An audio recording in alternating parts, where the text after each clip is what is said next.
मैं ऐसी high class जगह पे फिट तो नहीं बैठती हूँ, लेकिन फिर भी मैडम ने मुझे काम दे दिया और एडवांस सैलरी भी दी है ताकि मैं कोई ढंग के कपड़े खरीद सकूँ। लगता है आप ही काफ़ी अच्छे ताल्लुकात हैं उनके साथ। हाँ, बस ऐसे ही समझ लीजिए। खैर, best of luck. Thank you.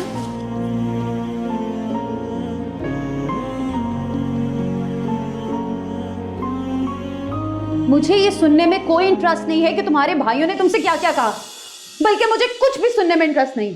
मुझे सुनाने का शौक है, मैंने तुम्हें वहां इसलिए भेजा था कि अपनी फैमिली से मिलके तुम थोड़ा फ्रेश होके आओगे, लेकिन तुम तो उल्टा मुंह लटका के मुझे मजीद डिप्रेस करने के लिए आ गए हो। स्वीटी, ऐसी कोई बात नहीं, ट्रस्ट मी। मेरा सारा डिप्रेशन तो तुम्हें देखते ही दूर हो गया था। तो ठीक है, तैयार रहना, हमें कहीं चलना है। अच्छा, कहाँ?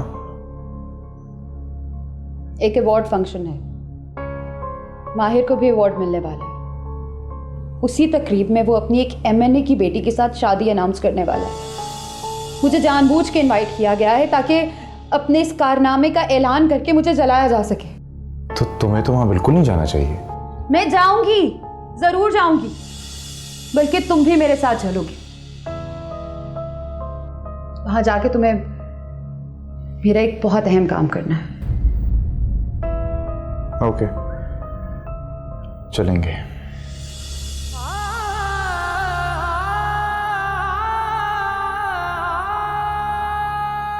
नहीं खाएगी? मेरे खाने या ना खाने से आपको क्या लगे? मेरी कमाई पे तो ऐश करे है ना आप। जरूरत क्या है आपको कुछ करने की?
कर ले बेटा कर ले, जी भर के ऐश कर ले।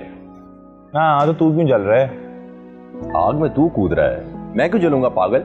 यार खुदा का वास्ता, अब लेक्चर देना ना शुरू। ना कोई लेक्चर है ना कोई नसीहत, सिर्फ एक मशवरा है, कम से कम घर में फोन तो कर ले यार। ना क्यों करूं मैं फोन? मैं उस वक्त तक किसी से कोई राब्ता नहीं करूंगा जब तक मैं कुछ बन नहीं चाहता। लड़ाई तेरी भाइयों से है, माँ बाप का क्या कसूर है? वो सब कुछ देख के भी चुप है।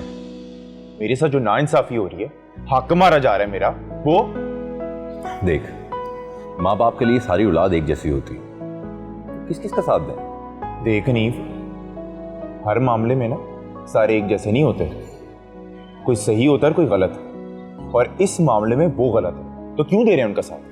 मजबूरी है उनकी, बेबसी है। तेरे भाइयों के आसरे पे पड़े हैं वो, अब उनका राजपाट खत्म हो चुका है, और जिन बेटों के आसरे पे हैं उनकी मुखालफत कैसे करेंगे वो? हाँ तो ठीक है, जाएं, देते रहे उनका साथ, मुझे भी किसी की जरूरत नहीं है। हाँ ये तेरे पेपर्स।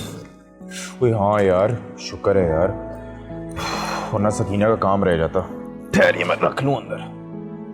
सकीना, ओ मरासी की बेटी। बेखनीफ, मैं तुझे पहले भी मना कर चुका हूं। अच्छा, तानसेन की बेटी, अब ठीक है? बेटा वहां के कॉन्वेंट की पढ़ी हुई है वो, उसकी एप्लीकेशंस वगैरह हैं, उसका रिकॉर्ड और उसके डॉक्यूमेंट्स की कॉपीज निकलवानी है। तुझे क्या जरूरत है ये सब करने की? उसे तो जरूरत है ना, और किसी के काम आना अच्छी बात होती है। ओ, तुझे हर अच्छा काम, हर अच्छी बात उसी के मामले में क्यों याद आती है? कभी उसको जॉब दिलवा रहा है, कभी उसके बाप को उठाकर हॉस्पिटल लेके जा रहा है, चेकअप करवा रहा है, टेस्ट करवा रहा है। ये सब एहसान किस लिए? यार वो भी इन सबको एहसान समझती है। कैसे बताऊं उसे कि ये सब एहसान नहीं है, अच्छी लगती है वो मुझे, और उसके नजदीक जाने का मेरे पास और कोई रास्ता ही नहीं सिवाय इसके।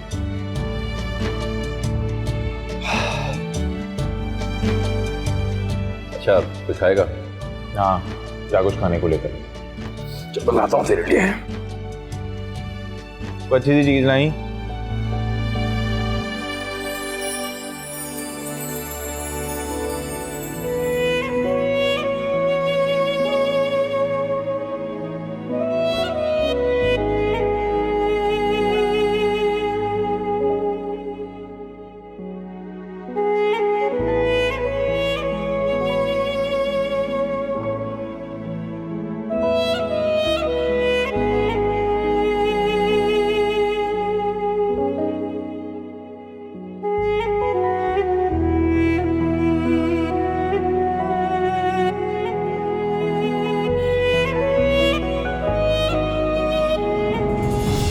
हाँ, हाँ, शुक्र है खुदा का तुम मिली तो सही।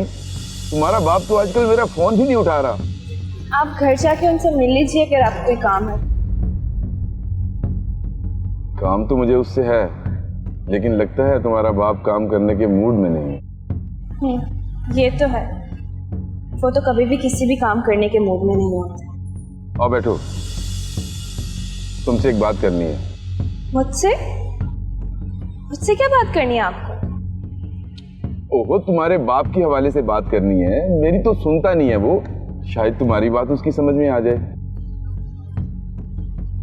आपकी बात नहीं मान रहे तो मेरी बात कहाँ समझेंगे? समझेगा, जरूर समझेगा। अगर तरीके से बात उसके भेजे में बिठा दी जाए ना तो समझ जाएगा।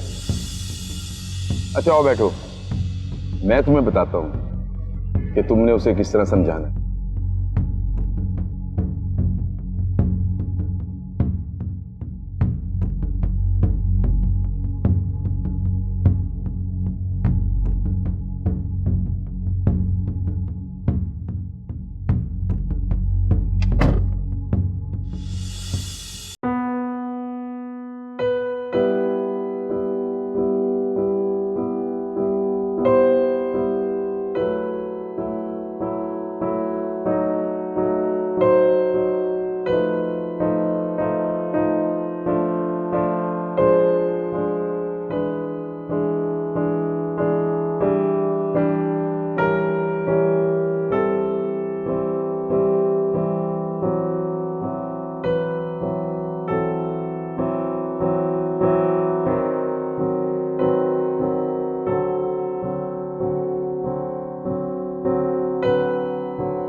बहुत ही खूबसूरत जगह है भाई, और बाहर मौसम कितना अच्छा है।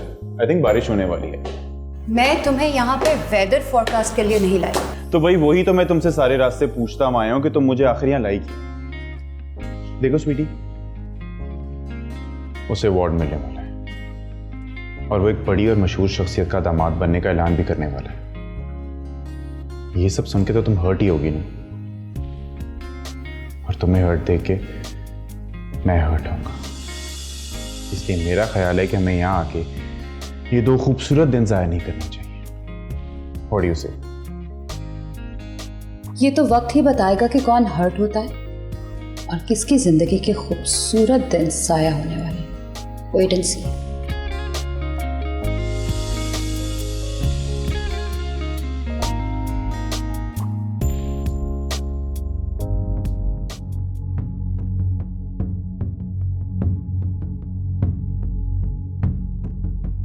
आओ अंदर बैठकर बात करते हैं। नहीं, हम यहीं बात करेंगे। मगर अगर आप चाहते हैं तो मैं चली जाती हूँ। ओहो, अच्छा नहीं जाती अंदर। बिल्कुल अपनी माँ की तरह जिद्दी हो, लेकिन मुझे उम्मीद है बाप की तरह बेवकूफ़ नहीं होगी। कहना क्या चाहते हैं आप? देखो सकीना, तुम्हारे बाप की एक उम्र हो गई है, ऊपर से बीमारियों ने उसके अंदर जिंदगी की उमंग भी खत्म कर दी है। वो एक अरसा से जिंदगी से कट कर दुनिया की महफिलों से दूर होकर बैठ गया है। तुम अभी जवान हो, तुम्हारे अंदर बढ़ने और कुछ पाने की तमन्ना होगी। उस बेवकूफ़ को ये अंदाज़ा ही नहीं कि इस ज़माने में चींटी की रफ्तार से चलने से बात नहीं बनती।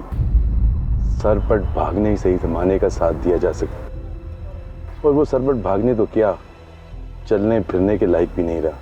तो फिर अगर वो किसी काबिल ही नहीं रहे तो आपके या मेरे समझा लेने से हम क्या पालेंगे? हाँ, अपने बलबूते पर तो इस लायक नहीं है, लेकिन अगर उसे पर लग जाए तो चलने और भागने तो क्या, उड़ने लग जाएगा। पर? कैसे पर? वो पर जो लगा कर वो बहुत ऊंची उड़ान भर सकता है, ऐसा अरूज पा सकता है जिसका उसने सिर्फ ख्वाब देखा होगा। वो शोहरत और दौलत उसके कदमों में ढेर हो सकती है जो उसके मुकद्दर में कभी रही ही नहीं। मगर कैसे? तुम्हारे जरिए। क्या? हाँ, तुम्हारे जरिए। वो बेवकूफ़ ये समझता है कि जो काम वो जवानी में नहीं कर सका बुढ़ापे में कर लेगा। तुम ही उसे समझाओ कि अपने बलबूते पर आगे बढ़ने के ख्वाब देखना बंद कर दे। सकीना, औलाद की कामयाबी भी इंसान को वही खुशी दे सकती है जो उसका ख्वाब होता है। तुम अभी जवान हो, तुम्हारे पास खूबसूरत चेहरा है, पुरकशिश फिगर है, सुरीली आवाज है। तुम चाहो तो मौसीकी की दुनिया में अपनी किस्मत आजमा लो, या फिर मॉडलिंग, एक्टिंग, ये दो आसान रास्ते हैं। इनमें से जिसका चाहो इंतखाब कर लो। मैं तुम्हें इंट्रोड्यूस करवाने पर तैयार हूँ, मगर इनायतुल्लाह। क्या जवाब दिया इन्होंने? अगर तुम सकीना की बात कर रहे हो, मेरी बेटे की? हाँ, इतने सालों से इस लाइन में हूं यार, लेकिन इतना भरपूर चेहरा मैंने अपनी जिंदगी में पहली बार देखा है। बहुत से हसीन चेहरे होते हैं, बहुत सी दिलकश आवाजें होती हैं, लेकिन कोई एक चेहरा ऐसा होता है जिसका एक एक नक्श बोलता है। कोई एक आवाज ऐसी होती है जो दिल में उतरकर राज करती है। ये चेहरा, ये जादू, ये आवाज तेरी बेटी में है। लेकिन सकीना हाँ हाँ जानता हूँ, ना उसके पास ट्रेनिंग है ना तजर्बा, लेकिन टैलेंट तलाश करना मेरा काम है और उसे पॉलिश करना भी। उस चेहरे को तराश कर दुनिया के सामने कैसे पेश करना है ये तुम मुझ पर छोड़ दो। मैं आगा उसको दुनिया के सामने लाना नहीं चाहता। लेकिन क्यों? बस बात छोड़ो यार, कोई और बात करो। ये तुम अपने साथ साथ उसके साथ भी ज्यादती कर रहे हो। ये उसका हक है कि वह दौलत और शोहरत समेटे अपने हुस्न का खराज वसूल करे, दुनिया फतह करे। अगर ना तो मेरे में कोई ऐसी ख्वाहिश है और ना ही सकीना को इसकी ज़रूरत है। यार मास्टर, ये अपने फलसफे उस पर मत थोपो। वो आज के दौर की लड़की है, वो जोश जवान खून है। मुझे पूरा यकीन है वो आगे बढ़ना चाहती है, तरक्की करना चाहती है। उसमें आगे बढ़ने की लगन है, तरक्की भी इंशाल्लाह करेगी, ऐसी कोई बात नहीं है। लेकिन मैं नहीं चाहता कि मैं उसके कंधों में सवार होकर अपना सफर तय करूं। और नैतुल्ला, और जाने दे ये अकड़। इस अकड़ के सहारे आज तक भला कोई कुछ पा सका है? होगा ये गरूर, ये आकड़, ये उठा हुआ सारा ये मुझे चंद दिन पहले ही नसीब हुआ है। और इसके सहारे मैंने वो कुछ पाया जो सारी उम्र नहीं पा सका। मुझे पता है किसके सर पे है ये सर, किसने उठाया? मेरी गयूर और खुददार और मेहनती बेटी ने। और तुम चाहते हो कि मैं अब उससे ये बात करके उसके सामने फिर अपना सर और आंखें झुका लूंगा? ये मैं नहीं कर सकता, ये मैं करूंगा नहीं।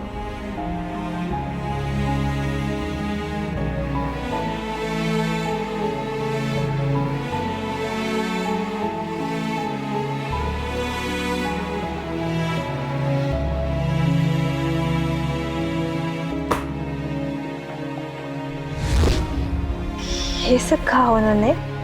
हाँ, ये सब कुछ कहा उन्होंने। तुम्हें यकीन नहीं आ रहा ना? मुझे भी यकीन नहीं आया था कि ये वही मास्टर नैतुल्ला है जो दूसरों के मुंह से निवाला छीन कर खाने में जरा बराबर झिझक महसूस नहीं करता था, और आज अपनी औलाद को सहारा बनाने में शर्म खा रहा है। ये वही है जिसने शादी के बाद तुम्हारी माँ के पैरों से घुंघरू भी नहीं उतारने दिए थे, और आज या तो वो सठिया गया है या फिर तुम्हारी कीमत बढ़ाना चाहता है।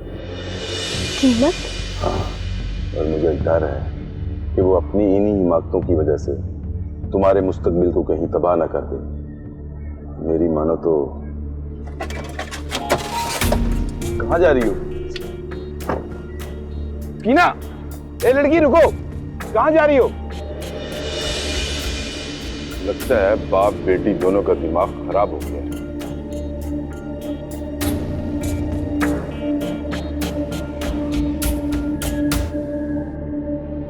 आँखों देखा जो कुछ भी हो, सारा सच नहीं होता। जिस तन लागे वो तन जाने, बाकी सब कुछ धोखा। कभी ये माशा है, कभी ये तोला है, कभी है पत्थर, कभी मोम जैसी है ये जिंदगी, है ये जिंदगी, है ये जिंदगी।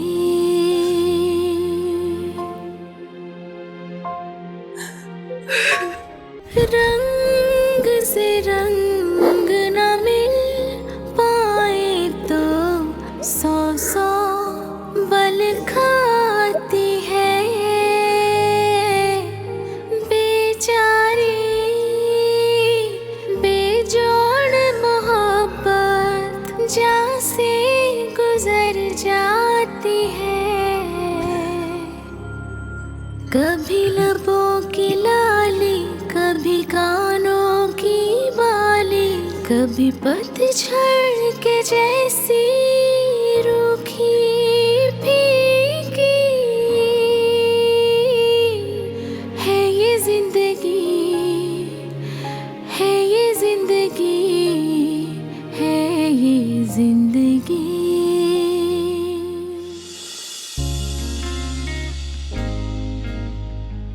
खुशी दे। हाँ, क्या हाल है? एक मिनट। हेलो। हेलो, हाँ हाँ हारून पुत्र, मैं तो नहीं जी, उसका दोस्त बात कर रहा हूँ। तो हारून किधर है पुत्र? मैं अब्बा अब्बा बोल रहा हूँ उसका पुत्र। वो जी, वो शहर से बाहर गया है, फोन गलती से भूल गया यहाँ पर। शहर के बाहर? हाँ, नौकरी के काम से। यही समझ लें। नहीं, नौकरी के काम से ही। आप पुत्र, उसको बताना था कि उसकी बेबे उसके जाने के बाद कुछ ज्यादा बीमार हो गई थी, तो पुत्र उसकी तबीयत जरा ज्यादा खराब हो गई थी, तो उसे शहर लाना पड़ गया अस्पताल में दाखिल कराने के लिए। हाँ। ओह, अच्छा। और पुत्र, उसकी माँ की हालत कुछ ठीक नहीं है पुत्र। उसको कहना नाराजगी भुला के बस अपनी माँ को देखने आ जाए। देखो पुत्र, जिंदगी का कोई भरोसा नहीं है ना, तो याद से कह देना पुत्र। हाँ हारून। जी जी, ठीक है। अच्छा।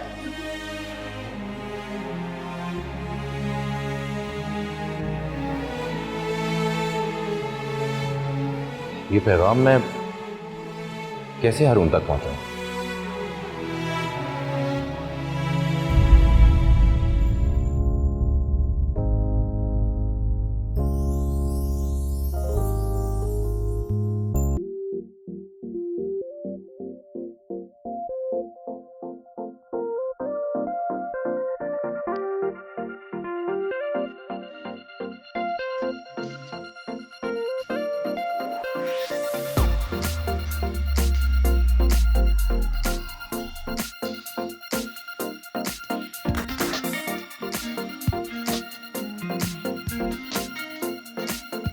आई।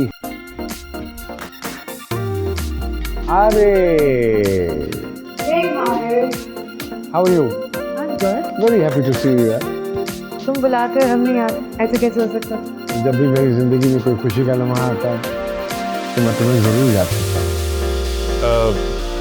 खुशी के लम्हे में क्यों सर? वो इसलिए कि जिन्हें जख्म खुरचने की आदत हो उनको दुखों में शरीक नहीं करते। तुमने कभी दुख बांटने की कोशिश ही कहाँ की है? तुम्हारे मिजाज को आज तक नहीं समझ सका, मगर आज समझ जाओगे। बहुत बड़ा सरप्राइज है तुम्हारे लिए यहाँ। उसी सरप्राइज को तो देखने आई हूँ जिसके साथ तुम अपनी बची खुची जिंदगी गुजारने वाले हो। जानती हो किस लिए कर रहा हूँ ये सब? ताकि तुम्हारे पास मेरी तरफ पलटने का कोई चांस ना रहे। तुम्हारी बेवफाइयों का तो बहुत पहले से ही यकीन है मुझे, फिर क्यों? अरे कम ऑन, अब यादों के चिराग जलाना छोड़ दो, वरना वरना क्या? अरे अभी तो मेरे पास भी एक सरप्राइज है, वो मैं तुम्हें तुम्हारी बेगम के सामने दूंगी। Oh really? ओ या? सर पिछली बार भी जब आपसे मुलाकात हुई थी तो कोई आपका ऑटोग्राफ नहीं ले रहा था। ये दुनिया भी कितनी जालिम होती है ना सर, हीरो के जीरो बनते ही नजरें फेर लेती है। ये जीरो के हिस्से को अपने साथ मिलाने के लिए 1 से लेकर 9 तक के हिस्से कितने बेकरार होते हैं, ये तुम सारी जिंदगी नहीं समझ पाओगे। लेकिन सर मैं आपका ऑटोग्राफ जरूर लेना चाहूँ ताकि ये मुलाकात मुझे याद रहे। You have a pen? जो चीज़ खर्च हो जानी है उस पर यादों को तहरीर नहीं करते हैं। तुमने समझाया नहीं, ट्रेन नहीं किया सर? दे दो ना, ऑटोग्राफ ही तो है। अरे सादा कागज होता तो जरूर दे देते।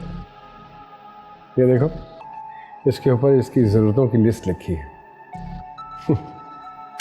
हॉल में आ जाओ, मैं इंतज़ार कर रहा हूँ। And the surprise is waiting for you as well. Surprise? My foot. जैसे मुझे तो पता ही नहीं कि अपनी शादी की डेट अनाउंस करने वाली। तो मुझे एक बात तो बताओ भाई, जब तुम दोनों का एक दूसरे के साथ कोई ताल्लुक ही नहीं रहा तो क्यों नहीं पीछा छोड़ देते एक दूसरे का? हर वक्त ये रास्ता क्यों काटते रहते?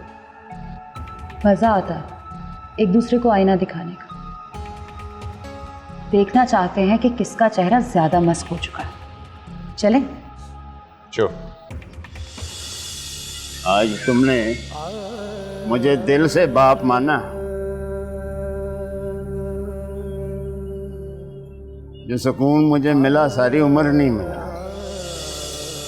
और जब आगा ने मुझे ये बताया कि आपने उससे क्या जवाब दिया है, तो मुझे वो छाँव मिली जिसके साए में आने के लिए मैं एक उम्र से झुलस रही थी। मैंने जिंदगी में बड़े घाटे देखे हैं बच्चे, बड़ी नेमतें हाथ से गंवाई हैं। हमारी माँ जमरुद, वो भी कुदरत की एक नेमत थी जिसे मैंने ठुकरा दिया। लेकिन अब खाली हाथ और नामराद नहीं मरना चाहता। बेटी की सूरत में जो आखिरी अतिया मुझे इनायत हुआ है उसे नहीं गंवाना चाहता, नहीं गंवा सकता। और मैं आपको कितना गलत समझ रही थी। हमारा कसूर नहीं है, मैंने कोई इज्जत कमाने वाला काम भी तो नहीं किया भाई।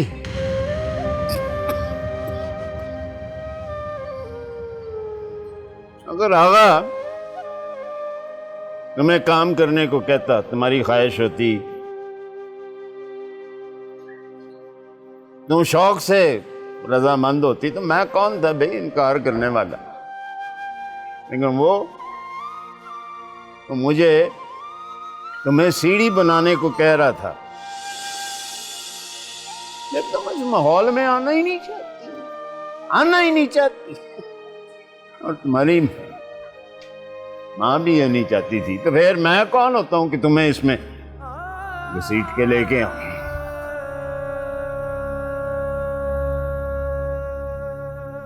मुझे अपने बाप पे फख्र है। मुझे अपनी बेटी पे फख्र नहीं बल्कि गुरूर है। मेरी जिंदगी का कुल सरमाया।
कहाँ चले गए थे तुम?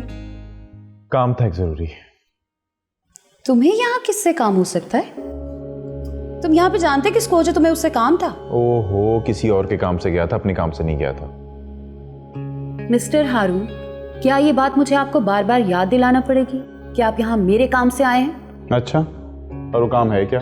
तुम बताती भी तो नहीं हो। बता दूंगी, और अब वक्त भी आ गया है बताने का। मुख्तलिफ चैनल्स वाले यहाँ रिपोर्टिंग के लिए पहुँच चुके हैं। कुछ ही देर में माहिर की होने वाली बीवी अपने बाप के साथ यहाँ पहुँचने वाली है। फंक्शन शुरू होने वाला है और हमारे पास सिर्फ 3-4 घंटे हैं अपना काम करने के लिए। कैसा काम? परेशान क्यों हो रहे हो? कोई मुश्किल काम नहीं, बस तुम्हें कुछ ऐसा करना है कि माहिर को इस बात का यकीन हो जाए कि तुम उसके पास दोस्ती की नीयत से गए। मगर वगर कुछ नहीं, जैसा मैं कह रही हूं वैसा ही करो।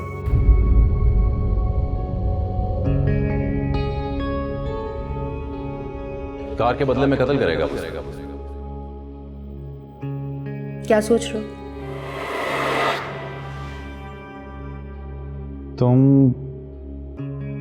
तुम कहीं मुझसे माहिर का मर्डर तो नहीं करवाना चाहती? मर्डर? ऐसा ही समझ लो, ये भी एक तरह का मर्डर ही है।